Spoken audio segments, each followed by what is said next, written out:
C'est la deuxième fois que le général de brigade de l'armée nigériade Amen Taiwo comparaît devant le panel judiciaire.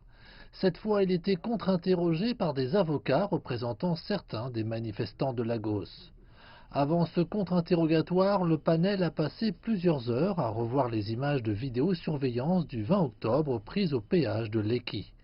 Le panel espérait que les images pourraient éclairer davantage les allégations selon lesquelles des soldats auraient ouvert le feu lors d'une manifestation contre les brutalités policières. Les soldats étaient affectés juste devant l'hôtel oriental. Ils ont été pris pour cible. Et leur réponse a été de tirer des munitions à blanc en l'air.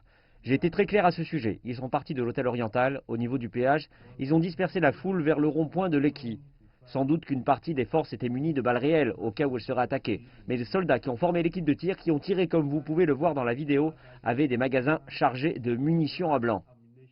Le cœur de cette enquête est de savoir si les soldats ont utilisé des balles réelles, ce que l'armée continue à nier. Ayant été un observateur clé des débats du panel et en observant les développements autour des questions concernant cet incident du 20 octobre au péage de Lekki, je veux croire que le panel rendra justice. Nous pensons que la vidéo vue aujourd'hui devrait faire l'objet d'une enquête médico-légale. Des experts légistes devraient être appelés pour nous expliquer exactement certains des éléments observés.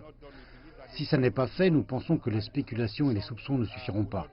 Pour mettre fin aux spéculations et aux soupçons, nous pensons donc qu'il est nécessaire que des experts légistes examinent cette vidéo. Le groupe de 8 membres ne se contente pas d'enquêter sur l'incident du péage de Lekki. Il traite également plus de 110 pétitions sur des brutalités policières présumées. Le panel n'a que 6 mois pour rendre les conclusions de son enquête et faire ses recommandations aux autorités de l'État de Lagos. Le gouvernement a déjà débloqué près de 500 000 $ pour l'indemnisation de personnes victimes de brutalités policières.